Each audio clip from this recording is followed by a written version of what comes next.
नमस्कार दोस्तों, to the point channel में आपका स्वागत है। आज हम डिस्कस करने जा रहे हैं आईएएस पेपर 2018। इसमें हम हिस्ट्री के क्वेश्चन डिस्कस करेंगे। चलिए शुरू करते हैं। यहाँ पर एक स्वतंत्रता सेनानी के बारे में कुछ दिया गया है, तो आपको वो चूज़ करके बताना है कि वो स्वतंत्रता सेनानी कौन थे। तो उनके बारे में वर्णन दिया गया है। उन्होंने मेजनी, गैरिबोल्डी, शिवाजी तथा श्री कृष्ण की जीवनी लिखी। वे अमेरिका में कुछ समय के लिए रहे तथा वे केंद्रीय सभा के सदस्य भी निर्वाचित हुए। वे कौन थे? ए. अरविंद घोष, बी. विपिन चंद्र पाल, सी. लाला लाजपत राय या फिर डी. मोतीलाल नेहरू। तो वो थे सी. लाला लाजपत राय।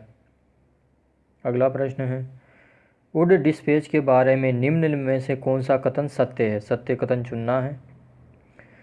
सहायता अनुदान व्यवस्था ग्रांट्स इन एड शुरू की गई। दूसरा कथन है, विश्वविद्यालय की स्थापना की सिफारिश की गई।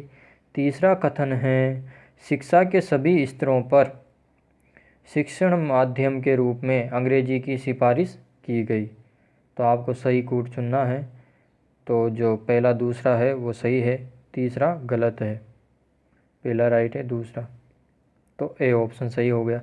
चलिए, वुड डिस्पैच जो कि 1854 में आया था और यह प्राच्यवादी विरोधी था, तो इसके बारे में थोड़ा डिस्कस कर लेते हैं। सर चार्ल्स वुड थे और जो अर्ल ऑफ एबरडीन की मिलीजुली सरकार में बोर्ड ऑफ कंट्रोल के अध्यक्ष थे। 1854 में भारत की भावी शिक्षा के लिए एक विस्तृत योजना बनाई उन्होंने। इसे भारतीय शिक्षा का मैग्ना कार्टा भी कहा जाता है, वुड डिस्पैच को। चार्ल्स वुड का डिस्पैच भारत में शिक्षा के विकास से संबंधित पहला विस्तृत दस्तावेज था या पहला विस्तृत प्रस्ताव था। इसकी प्रमुख सिफारिशें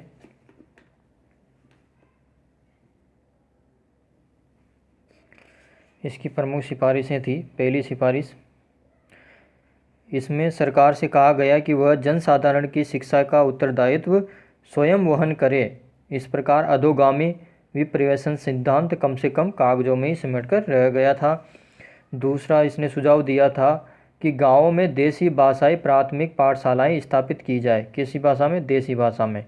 उनसे ऊपर जो जिला स्तर है उस पर आंग्ल प्लस देसी भाषा, आंग्ल और देसी भाषाओं का मिक्सर होना चाहिए। हाई स्कूल तथा लंदन विश्वविद्यालय की तर्ज पर तीनों जो प्रेसिडेंसियां हैं, बम्बई, कलकत्ता और मद्रास विश्वविद्यालय स्थापित किए जाएं। इन विश्वविद्यालयों में एक कुलपति होना चाहिए, एक सीनेट और उसके अधि सदस्य फेलो होंगे। इन सभी की नियुक्ति सरकार के द्वारा की जाएगी। ये विश्वविद्यालय परीक्षाएं आयोजित करेंगे और उपाधियां है या डिग्री है वो देंगे। तीसरी इसने जो सिफारिश की थी वो ये थी कि उच्च शिक्षा का माध्यम अंग्रेजी और स्कूल की शिक्षा का माध्यम देसी भाषाओं में बनाया जाने का सुझाव इसने दिया था। चौथा जो सुझाव था वो था स्त्री शिक्षा के संबंध में। स्त्री शिक्षा और व्यावसायिक शिक्षा की आवश्यकता पर इसने बल दिया था और तकनीकी विद्यालयों और अध्यापक प्रशिक्षण संस्थाओं, जो आजकल ये बीएड वगैरह का होता है ना, ये वाले, तो अध्यापक प्रशिक्षण संस्थाओं की स्थापना की भी इसने सिफारिश की थी। इस क्षेत्र में निजी प्रयत्नों को प्रोत्साहित करने के लिए इसने ग्रांट इन एड यानी कि सहायता अनुदान की पद्धति चलाने की सिफारिश भी इसने की थी। कंपनी के 5 प्रांतों में एक एक निदेशक के अधीन लोक शिक्षा विभाग यानी कि डिपार्टमेंट ऑफ पब्लिक इंस्ट्रक्शन की स्थापना भी इसने की थी, सिफारिश इसने की थी। इस विभाग का कार्य था शिक्षा की उन्नति और उसके प्रचार प्रसार की समीक्षा करना तथा सरकार को प्रतिवर्ष इस संबंध में रिपोर्ट भेजना। सातवीं जो इसकी सिफारिश थी वो ये थी कि इस बात पर बल दिया जाए कि सरकारी शिक्षण संस्थाओं में दी जाने वाली शिक्षा क्या होनी चाहिए? सेकुलर होनी चाहिए, धर्मनिरपेक्ष होनी चाहिए। आठवां जो इसने सिफारिश की थी वो ये थी कि इस बात की घोषणा कि सरकार की शिक्षा नीति का उद्देश्य क्या होना चाहिए? पाश्चात्य शिक्षा का प्रसार होना चाहिए। तो ये सिफारिशें वुड डिस्पैच में की गई थी। चलिए अगला प्रश्न देखते हैं। भारत में सांस्कृतिक इतिहास के संदर्भ में निम्नलिखित कथनों पर विचार करना है। त्यागराज की अधिकांश कृतियाँ भगवान कृष्ण की स्तुति के भक्ति संगीत है पहला। दूसरा है त्यागराज ने अनेक नए रागों का सर्जन किया। तीसरा है अन्नमाचार्य और त्यागराज समकालीन हैं। चौथा है अन्नमाचार्य कीर्तन भगवान वेंकटेश्वर की स्तुति के भक्ति गीत हैं। तो अब इसमें से कोड चुनना है कि कौन सा वाला सही है। तो इसका सही आंसर है 2 और 4, बी ऑप्शन सही है इसका। चलिए त्यागराज के बारे में थोड़ा जानकारी ले लेते हैं। त्यागराज जी का जन्म 4 मई 1767 में तमिलनाडु के तंजावुर में हुआ था। इनकी मुख्य रचनाएं थी निधि चल सुखम, प्रहलाद भक्ति विजय, नौकाचरितम, पंचरत्न जो कि इनकी सर्वश्रेष्ठ रचना थी पंचरत्न। इसके बाद है दिव्यानाम कीर्तनम। त्यागराज ने मुत्तुस्वामी दीक्षित और श्यामा शास्त्री के साथ कर्नाटक संगीत को नई दिशा दी। उनके योगदान को देखते हुए उन्हें क्या कहा जाता है, त्रिमूर्ति कहा जाता है। तीन मूर्तियाँ कौन कौन सी, एक तो त्यागराज, एक मुत्तुस्वामी दीक्षित और तीसरे श्यामा शास्त्री। त्यागराज की कृतियाँ भगवान राम की स्तुति से संबंधित है। वह अपनी कृतियों में भगवान राम को क्या मानते थे, मित्र मानते थे, मालिक मानते थे, पिता और सहायक बताते थे। अन्नमाचार्य जी हैं वो त्यागराज के समकालीन नहीं थे, तो ये गलत हो गया। त्यागराज ने अनेक रागों का सर्जन किया। यहाँ पे क्या देखा है, कृष्ण दे रखा है, तो कृष्ण नहीं है, पहले में क्या है, राम के भक्त थे या राम की संस्तुति से इनकी भक्ति गीत संबंधित थे, और ये इनके समकालीन नहीं थे अन्नामाचार्य के। अन्नामाचार्य कीर्तन भगवान वेंकटेश्वर की संस्तुति से संबंधित, ये सही है, तो दूसरा और चौथा राइट हो गया। चलिए अगला देखते हैं।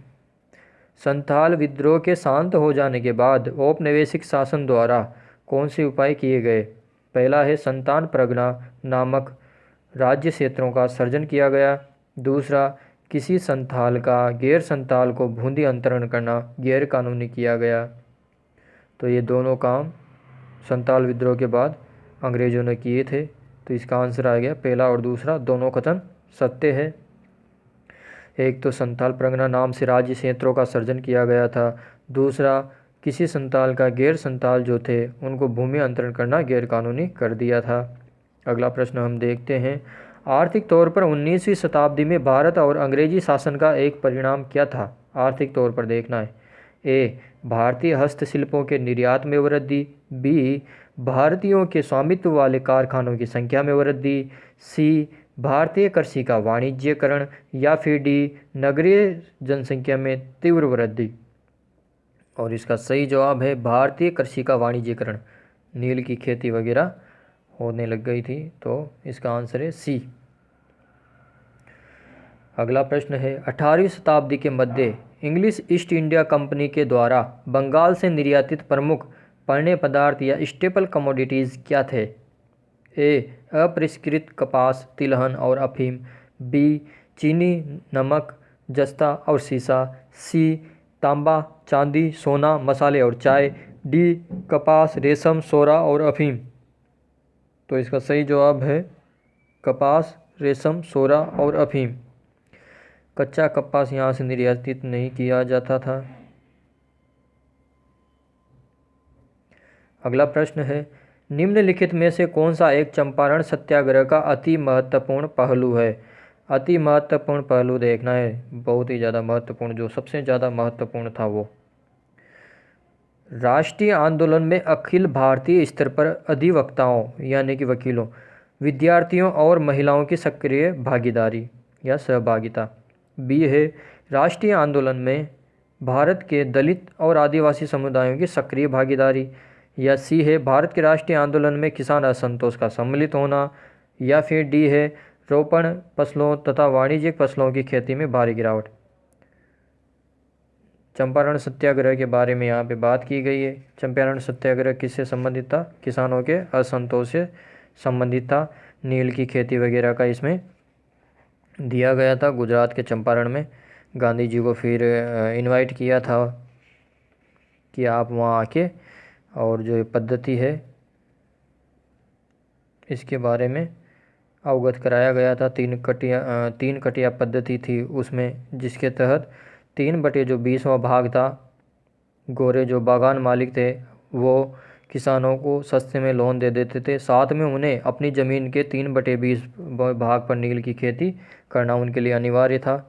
तो ये क्या हो गया, किसान जो असंतोष था वो राष्ट्रीय आंदोलन में उसका सम्मिलित होना।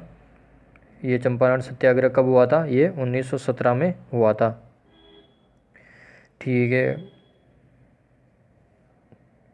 अगला प्रश्न है, निम्नलिखित में से कौन 1948 में स्थापित हिंद मजदूर सभा के संस्थापक थे? कौन थे? A B Krishna Pillai, EMS Namboodiripad और KC George, B Jayaprakash Narayan, Deendayal Upadhyay और MN रॉय, सी PC रामास्वामी अय्यर, के कामराज और वीरेशलिंगम पतुलु, या फिर डी अशोक मेहता, TS रामानुजम और GG मेहता। तो इसका आंसर है डी।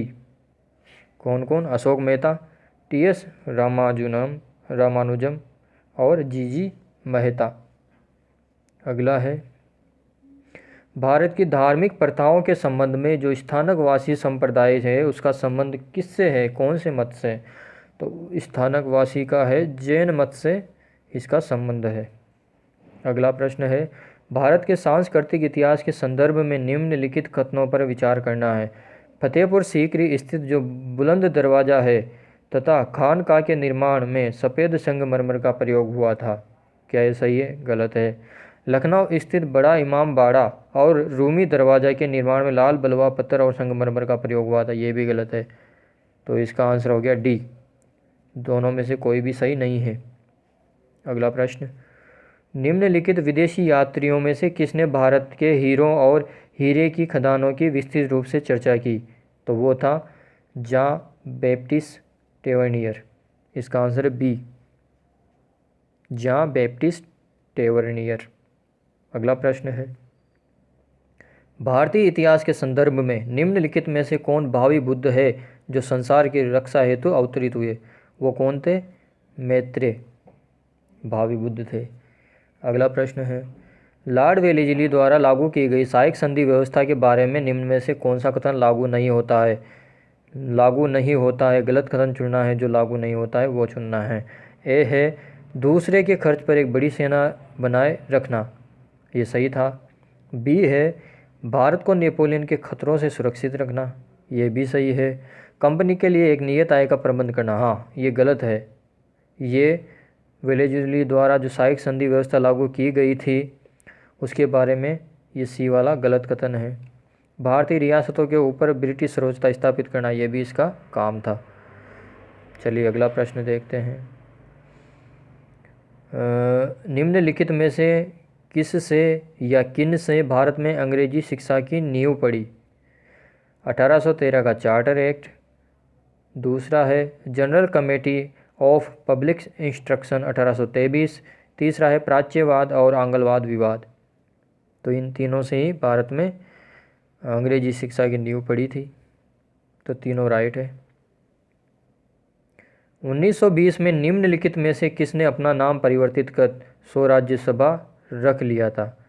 ये all India home rule league थी, उसने रखा था ये अपना नाम। इसका आंसर है A, all India home rule league. 20वां है, निम्न में से कौन सी घटना सबसे पहले हुई? सबसे पहले कालक्रम के अनुसार वाली घटना चुनना है। स्वामी दयानंद ने आर्य समाज की स्थापना की, बी दीनबंधु मित्र ने नील दर्पण का लेखन किया, सी बंकिम चंद्र चट्टोपाध्याय ने आनंद मठ का लेखन किया, या फिर डी सत्येंद्रनाथ टैगोर ने सिविल सर्विसेज परीक्षा में सफलता पाने वाले प्रथम भारतीय बने। तो जो दीनबंधु मित्र थे उन्होंने नील दर्पण का लेखन किया, बी सबसे पहले ये घटना हुई थी। नेक्स्ट प्रश्न है, भारत में औपनिवेशिक शासन के दौरान शैक्षणिक संस्थानों के संदर्भ में निम्न युग्मों पर विचार करना है। संस्थान दे रखे और उनके संस्थापक दे रखे हैं। बनारस का संस्कृत कॉलेज, संस्थापक इसका दे रखा है विलियम जोन्स। दूसरा है कलकत्ता मदरसा, इसका संस्थापक देगा है वारेन हेस्टिंग्स। तीसरा दे रखा है fort William college, Arthur Wellesley. उपरोक्त में से कौन से कथन सही सुमेलित हैं? तो जो दूसरा कथन है कलकत्ता मदरसा उसकी की थी वारेन हेस्टिंग्स ने। बाकी सब गलत है, तो आंसर हो गया आपका बी। बहुत बहुत धन्यवाद।